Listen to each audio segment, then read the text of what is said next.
First of all, hello. Good to see you again. Hello, Aaron. Nice to see you. I think it's about 5 years ago. I sat in your office, and you said you were thinking about running for president then, and you didn't run then. But man, are you? I should have done it. We would have had Obama for 4 years instead of for 8 years. Right. Well, man, are you running now? I am running. Yes. I am running. And actually, this may be better timing for me if you want to know. Right. And you've made a lot of statements about a lot of issues and covered a lot of ground in a very short period of time. One statement you made, I'm really having trouble getting over, frankly, and I want to ask you about it. Sure. As a matter of fact, when I was watching the debate and you made this statement, I had to apologize to my children for the words that came out of my mouth when you said what you said. And that was, and I don't want to put words in your mouth, so correct me if I'm wrong. Sure. When you said that George W. Bush, which was our last Republican president, a man I respect greatly, a person that we really fought for when he was up against a lot of pressure, that he lied to get us in the war in Iraq. That stung me very deeply. Okay. I don't believe that. I'm just wondering, given some time passing, perhaps you've rethought that. Would you be willing to rethink that? Well, a lot of people agree with what I said, and I'm not talking about lying. I'm not talking about not lying. Nobody really knows why we went into Iraq. The Iraqis did not knock down. It was not Saddam Hussein that knocked down the World Trade Center. Okay, that's just what you said was they lied. They said there were weapons of mass destruction, and there were none, and they knew there were none. There were no weapons of mass destruction. Well, there are a lot of people that think that. There were a lot of people that think, look, bottom line, there were no weapons of mass destruction. They said there are weapons of mass destruction. I was against the war when it started. Do you think the president of the United States, George W. Bush, lied? Well, look, to the I'm not going to American get you a people? vote, but that's okay. Let me I'm just giving you another shot. Let me tell you something. I'll tell you very simply. It may have been the worst decision going into Iraq, may have been the worst decision anybody has made, any president has made in the history of this country. That's how bad it is, okay? The migration that you see today, the destruction of Europe with Angela Merkel allowing millions of people coming into Germany. I have people from Germany. They want to leave Germany. These are people 2 years ago that could do nothing but talk about how they love their country, Germany. They're going to leave Germany. Many, many people are leaving Germany. You're going to end up with big problems in Germany. You look at Sweden the other day. You look at Brussels. I was in Brussels years ago. It's one of the most beautiful places. Now it's like an armed camp. So crazy what they've done. All of this is everything that's happening started with stupidly going into the war in Iraq. Now, Iraq, we have, and people talk about me with the button. I'm the one that doesn't want to do this, okay? And I'm the one from 2002, 2003 said you shouldn't be doing it. Here's what happens. We have spent $2 trillion in Iraq and fighting Iraq. $2 trillion. $2 trillion. Thousands of lives, right? We have wounded warriors who I love all over the place. These are the most incredible. These are braver than all of us in this room put together. I look at the attitude, and I work with them, and these are great people. We got nothing. We have nothing. We're not even there. We can't even make a phone call right now. But to his question, I'm trying to separate. Let me tell you. Do I know? Do you believe he lied, or did he? I can tell you this. I don't whether he lied or not. He went into Iraq. It was a horrible decision. Okay, and Iraq did not knock down the World Trade Center. Where did these people go when they got on the airplanes? Do you know where they went? Do you know where they went? A lot of them went to Saudi Arabia, okay? They didn't go back to Iraq. They went to Saudi Arabia. Now, there are sealed documents right now that nobody wants to allow to be open that talk very much about the subject. I'd like to see what it says. I will say this. Bush felt very shunned. Saddam Hussein overplayed his hand because he was, Senior Bush did the right thing. He knocked the heck out of him, and then he pulled back, okay? He didn't get into the quagmire. And that was okay to do. The problem is Saddam Hussein said, I drove them back. I drove the Americans back. He really overplayed his hand. And frankly, I think the son, being loyal to the father, I think he really wanted to go into Iraq, even if it wasn't the right thing to do. He went into Iraq.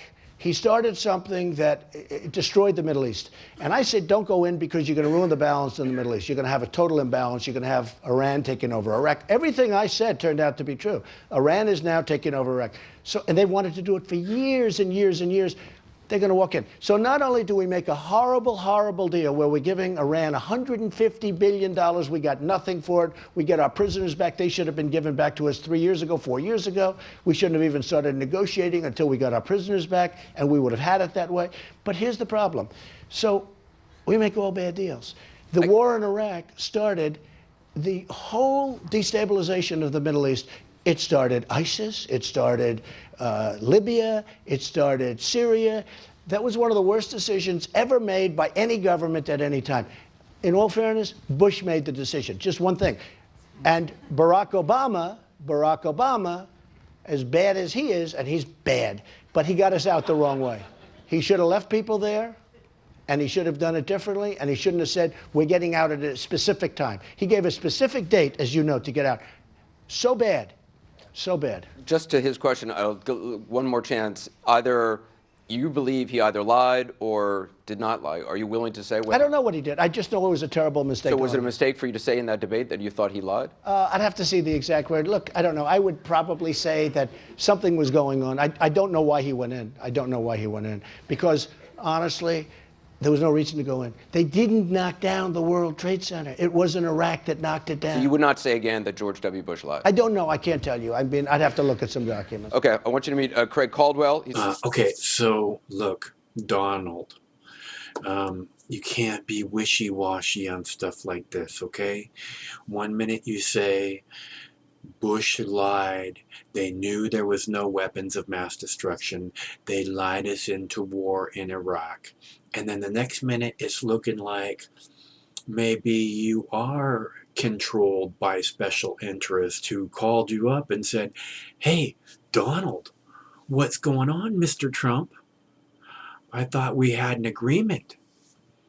Or maybe you misunderstood our agreement.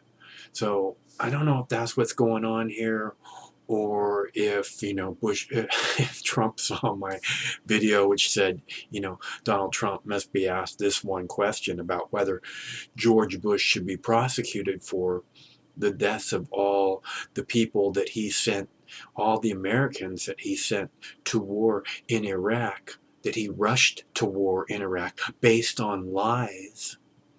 Remember how they rushed them to Iraq? Remember the frontline troops not all having body armor? We had to get them in there so fast. All of them didn't, we didn't have enough body armor for all of them. Do you guys remember this? I very much remember it. Based on lies, we had to rush them in there without proper equipment to protect themselves. Disgusting. And see, and that's the problem, is he doesn't want to answer because he knows that step too, that if George Bush did lie, then you have to answer this question: should he be prosecuted?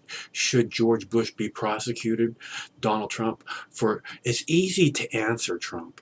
Okay, should George Bush be prosecuted for the death of 1 million Iraqis, innocent Iraqis, had nothing to do, hated Saddam Hussein?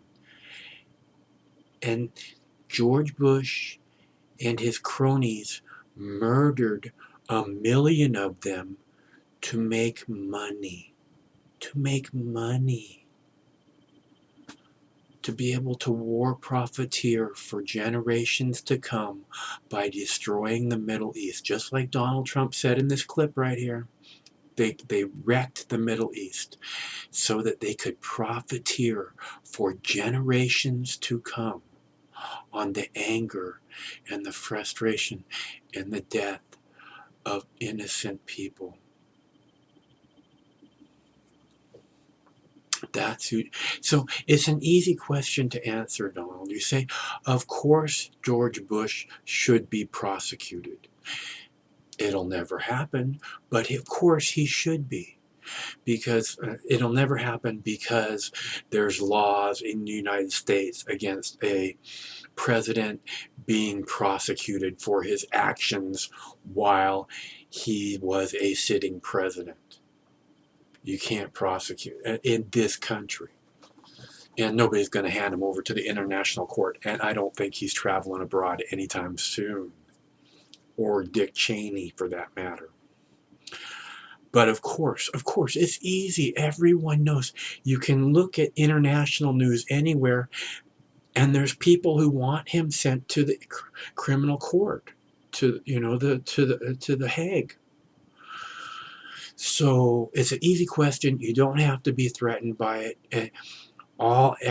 Americans, this fool standing there acting shocked that you could say that George Bush lied us into war. Of course he did. We know it as fact.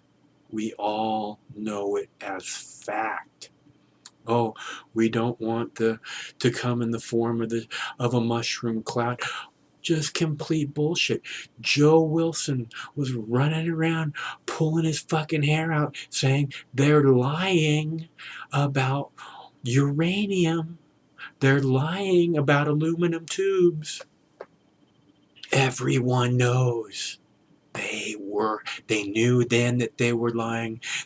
And this is where it's at, is that the media is like very nervous about this. I can't believe they keep talking, they keep bringing it up because they're culpable. It was their job. This is why the American people hate you people in the media.